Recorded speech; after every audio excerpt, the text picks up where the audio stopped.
8 heures ce mardi, le cercle des chefs d'agence du système des Nations Unies au Bénin se forme. Face aux médias, plusieurs sujets d'intérêt vont meubler leurs discussions, notamment les réformes du système de développement des Nations Unies et la mise en œuvre de l'agenda 2030 en lien avec les droits des enfants.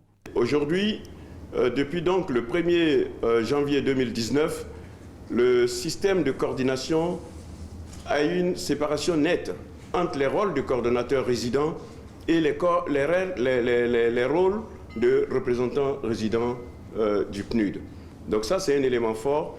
Ensuite, le deuxième élément, c'est faire de telle sorte qu'il y ait une équipe pays véritablement renforcée, avec plus de synergie pour aider la coordination du système des Nations Unies et accompagner les pays dans la mise en œuvre des objectifs de développement durable et l'agenda de développement 2030.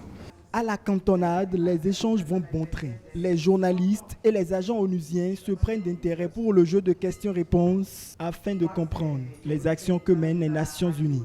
En termes de l'éducation, nous pouvons noter l'amélioration de l'accès à l'enseignement primaire avec un taux de scolarisation brut qui a pratiquement doublé.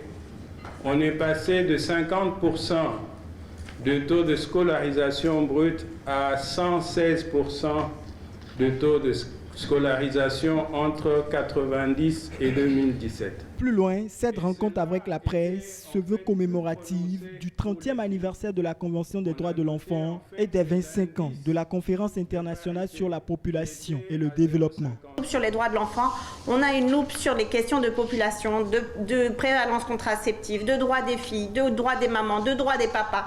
Donc c'est ça qui est en train d'être préparé et le Bénin s'organise pour cette conférence de ce sommet de Nairobi.